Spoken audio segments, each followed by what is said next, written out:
இந்த ஃப்ரிட்ஜோட விலை 2 லட்சம் ரூபா. சீரியஸாங்க, $2,900 $3,000 இங்க US டாலர்ல. இந்தியா ரூபாய்க்கு இது 2 லட்சம் ரூபா. அப்படி என்னதான் இந்த 2 லட்சம் ரூபா ஃப்ரிட்ஜ்ல இருக்கு? 2 டோர் இருக்கு, கீழே ஒரு ஃப்ரீசர் ரேக் இருக்கு. மோஸ்ட்லி வர ரெஃப்ரிஜரேட்டர்லாம் இதான் இருக்கு. இந்த 2 டோரை ஓபன் பண்ணீங்கன்னா யூஸ்வலான ரெஃப்ரிஜரேட்டர் தாங்க. டபுள் டோர் ரெஃப்ரிஜரேட்டர் எல்லாமே இப்படிதான் இருக்கும். ஓகே, நிறைய டோர்ல வைக்கிறதுக்கு நிறைய ரேக்ஸ் இருக்கு. இந்த பக்கமும் ரேக்ஸ் இருக்கு. இதுக்கு ஒரு 20,000 ரூபாய்க்கு 2 ஃப்ரிட்ஜா வாங்கி போட்டுடலாம் இல்லையா? இதோ இங்க வந்து ஐஸ் கியூப்ஸ் வரும். கிரஷ்ட் ஐஸ் வேணுமா, தண்ணி வேணுமா, இங்க பிடிச்சிங்கன்னா ஐஸ் கட்டி எல்லாமே இங்க இருந்து எடுத்துக்கலாம். ஓகே, கீழே இது ஃப்ரீசர். கிட்டத்தட்ட ஒரு ரெஃப்ரிஜரேட்டர் சைஸுக்கே ஃப்ரீசர் இருக்கு. 2 ரோ ஃப்ரீசர். இங்க யூஎஸ்ல பல ஃப்ரோசன் ஐட்டம்ஸ் வாங்குவாங்க இல்லையா, வாங்கி ஸ்டோர் பண்ணணும். அதனால ஃப்ரீசர்ஸ் யூஸ்வலாவே கொஞ்சம் பெருசா இருக்கும், ஃப்ரிட்ஜ் சைஸுக்கு இருக்கும். ஓகே ரைட்டு, இவ்வளவுதானே. இதுக்கு எதுக்கு மேபி 10 வருஷம் வாரண்டின்னு சொல்லியிருக்காங்க. ஸோ வாட், அதுக்காக 2 லட்சம் கொடுப்பாங்களா? எனக்கு தெரிஞ்சு இந்த ரெஃப்ரிஜரேட்டரோட மெஜாரிட்டி ஆஃப் த காசு இதுக்கு தான்.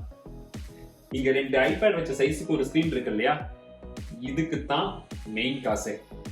இந்த இன்ஃபோடெயின்மெண்ட் சிஸ்டத்துல பாத்தீங்கன்னா 1:58 AM சொல்லுது இல்லையா, உண்மைதான். ராத்திரி 2 மணிக்கு தான் இந்த வீடியோவை நான் எடுத்துட்டு இருக்கேன். இந்த ரெஃப்ரிஜரேட்டர் பார்த்ததும் கண்டிப்பா அதை பத்தி சொல்லி ஆகணும் அப்படின்னு தோணுச்சு. ஸோ எவ்வளவு லேட் ஆனாலும் பரவாயில்ல, இந்த வீடியோ எனக்கு எடுத்துட்டு தான் தூங்குறோம் அப்படின்னு சொல்லிட்டு எடுத்துட்டு இருக்கோம். இந்த வீடியோ ஆக்சுவலா 2022 ஜனவரி எடுத்துட்டு இருக்கேன். என் ஃப்ரெண்டு இந்த வீடு இருக்கிறது வந்து மினியாபோலிஸ்ங்கிற ஊர்ல. கிட்டத்தட்ட இந்த ஊரே ஃப்ரிட்ஜுக்குள்ள இருக்க மாதிரி தான் இங்க இருக்கு. ஃப்ரிட்ஜ் மட்டும் இல்ல, ஃப்ரீசருக்குள்ள இருக்கிற மாதிரி இருக்கு. எங்க பார்த்தாலும் ஐஸ் கட்டி, வெளியே போக முடியல. அப்புறம் எதுக்கு இந்த ஊருக்கு ஃப்ரிட்ஜ்? வெளியவே எல்லா பொருளையும் வச்சிடலாம் இல்லையா? ஒரு 4 மாசத்துக்கு அதை பண்ணா கூட தப்பு இல்லை. எல்லாமே 0 டிகிரி கீழே தான் இருக்கும். ஸோ இந்த இன்ஃபோடெயின்மெண்ட் சிஸ்டம்ல என்ன அட்வான்டேஜ்? மொதல் விஷயம், இது அலெக்சா கூட இன்டெகிரேட்டட் ஆயிருக்கு. அலெக்சா,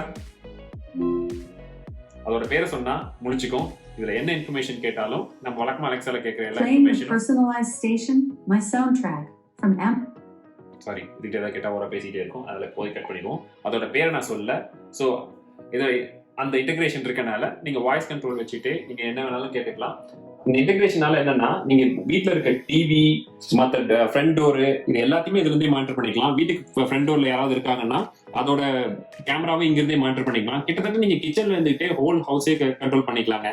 அவசரமா நீங்க யூடியூப்ல ஏதாவது ஒரு ரெசிபி வேணும்னு நினைச்சீங்கன்னா கூட டைரக்டா தான் இங்க போய் என்ன வீடியோ வேணும்னாலும் நீங்க யூடியூப்ல வழக்கமா நீங்க ஐபேட்ல பாக்குற மாதிரி சர்ச் பண்ணி பாத்துக்கலாம். சும்மா நம்ம ஒரு ஃபண்டுக்கு நம்ம சேனல் வீடியோவே எடுத்து பார்ப்போமே.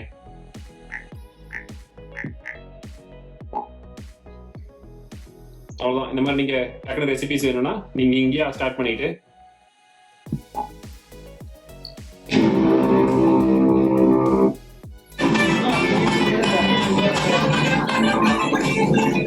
ஸோ இந்த இன்ஃபோடெயின்மெண்ட் சிஸ்டம்ல வெறும் ஸ்கிரீன் மட்டும் இல்லைங்க, ஸ்பீக்கரும் இருக்கு. அண்ட் ஸ்பீக்கரும் ரொம்ப நல்லாவே இருக்கு. நான் தேடிட்டு இருந்த எங்கடா ஸ்பீக்கர் இருக்குன்னு, ஸ்பீக்கர் இங்க தான் இருக்கு. ரொம்ப லவுடா வீட்டுக்கே கேட்கிற அளவுக்கு பெரிய ஸ்பீக்கர்ஸ். சரி, ஒரு ஸ்கிரீனை தூக்கி இங்க போட்டாங்க அவ்வளவுதானே அப்படின்னு நினைக்கும் போது தான் இவர் இன்னொன்னு சொன்னாரு. இங்க பாத்தீங்களா, வியூ இன்சைட்னு ஒரு பட்டன் இருக்கு இல்லையா, இந்த வியூ இன்சைட டச் பண்ணீங்கன்னா ஆக்சுவலா இந்த ரெஃப்ரிஜரேட்டர்ல கேமராஸ் இருக்கு. அது உள்ள ஐட்டம் என்ன இருக்குங்கிறத நீங்க ஃப்ரிட்ஜை ஓபன் பண்ணாம இங்க இருந்து காட்டும். அது மட்டும் இல்ல, அது ஆக்சுவலா ஃப்ரிட்ஜ் ஓபன் பண்ணாம காட்டுறது மட்டும் இல்லாம உள்ள என்னெல்லாம் ஐட்டம்ஸ் இருக்கு, அதை நீங்க என்னைக்கு வச்சீங்க. ஃபார் எக்ஸாம்பிள், அது போட்டோ எடுத்து இது ப்ளூபெரி, அது வந்து 19 நாளைக்கு முன்னாடி நீங்க ஃப்ரிட்ஜுக்குள்ள வச்சிருக்கீங்க, குவா 19 டேஸ் முன்னாடி வச்சிருக்கீங்க, கார்ன் 6 டேஸ் முன்னாடி வச்சிருக்கீங்கன்னு கிட்டத்தட்ட நீங்க வச்சிருக்கிற ஐட்டத்துல ஒரு போட்டோ எடுத்து மோஸ்ட்லி அந்த போட்டோ வச்சு டிரெக்ட் பண்ணி உள்ள என்ன ஐட்டம் இருக்குன்னு சொல்லி இதுவே சொல்லிடும். அது மட்டும் இல்ல, இதுதான் ஹைலைட். இங்க பாருங்க, ரசம்.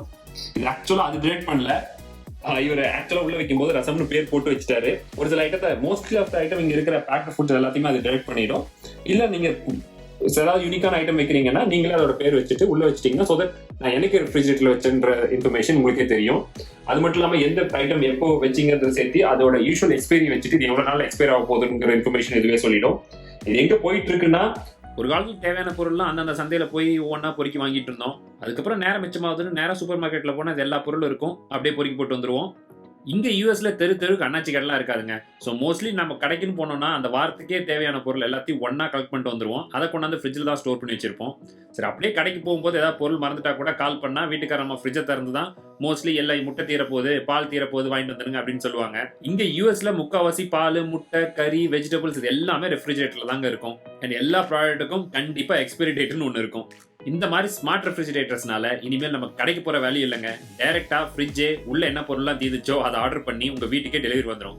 கூடி சீக்கிரம் உங்க வீட்டு வாசல்ல ஒரு டெலிவரி மேன் வந்துட்டு, மேடம் இந்தாங்க பால், முட்டை இதெல்லாம் உங்க ஃப்ரிட்ஜில் தீந்து போச்சு இல்லை எக்ஸ்பைர் ஆச்சுன்னு சொல்ல போறான். அப்பதான் உங்களுக்கே தெரியும், ஓ நம்ம ஃப்ரிட்ஜில் இதெல்லாம் தீந்து போச்சான்னு. இதெல்லாம் வரதுக்கு இன்னும் ஒரு 10 வருஷம் ஆகுப்பா அப்படின்னு நினைச்சீங்கன்னா கண்டிப்பா இல்ல.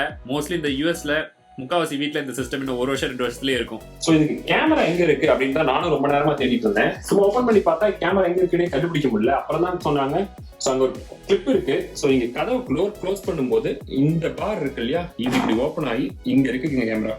3 கேமரா இருக்கு. சோ இந்த 3 கேமராவும் உள்ள ஃப்ரிட்ஜோட ஹைட்டுக்கு எல்லாத்தையும் கவர் பண்ணுங்கிறதுக்காக 3 கேமரா கொடுத்துருக்காங்க. 3 கேமரால இருக்கிற ஐட்டம்ஸ் எல்லாத்தையும் போட்டோ எடுத்து இங்க காட்டி, இதுல இருந்து இது எத்தனை நாள் வச்சிருக்கீங்க எல்லா இன்ஃபர்மேஷனையும் கேதர் பண்ணி உங்களுக்கு சொல்லுது. அது மட்டும் இல்ல, உள்ள இருக்கிற ஐட்டம்ஸை வச்சு சப்போஸ் உங்களுக்கு ரெசிபி ஏதாவது வேணும் அப்படின்னு சொன்னா இதுவே சஜஷன் கொடுக்கும். உள்ள நீங்க சப்போஸ் ப்ளூபெரி வச்சிருக்கீங்க அண்ட் மில்க் வச்சிருக்கீங்கன்னா ப்ளூபெரி மில்க் எல்லாம் கம்பேர் பண்ணி ஏதாவது ஒரு காமன் ரெசிபி இருக்குன்னா அந்த ரெசிபி சஜஷனும் இதுல வரும். மொத்தத்துல கிச்சன்ல மோஸ்ட் ஆஃப் த ஐட்டம்ஸ் இங்க இருந்தா வரப்போகுது. மிச்சமான ஐட்டம் எல்லாம் இங்க தான் போக போகுது. பெரிஷபிள் ஐட்டம் எல்லாம் இதுல தான் இருக்க போகுதுன்னு தெரிஞ்சுட்டாங்க. சோ அதனால இந்த மாதிரி கம்பெனிஸ் எல்லாம் ரொம்ப அட்வான்ஸா இந்த மாதிரி ரெஃப்ரிஜரேட்டர் ரிலீஸ் பண்ணிட்டு இருக்காங்க. நமக்கு உண்மையாலுமே இன்ஃபோடெயின்மெண்ட் சிஸ்டம்லாம் தேவையா? இதுக்காக 2 லட்ச ரூபா போட்டு ஃப்ரிட்ஜ் வாங்கணுமா? அந்த கேள்விக்கெல்லாம் பதில் அவங்கவுங்க ப்ரையாரிட்டியை பொறுத்தது. 2 லட்ச ரூபாய் 5 லட்ச ரூபாய்க்கு கூட ஃப்ரிட்ஜ் இருக்கு. ஸோ இந்த 2 லட்ச ரூபாய் ஃப்ரிட்ஜில் இதெல்லாம் தான் ஃபீச்சர்ஸ். இது ஒர்த்தா இல்லையா, வாங்கலாமா இல்லையாங்கிறது அவங்கவுங்க விருப்பத்தை பொறுத்தது.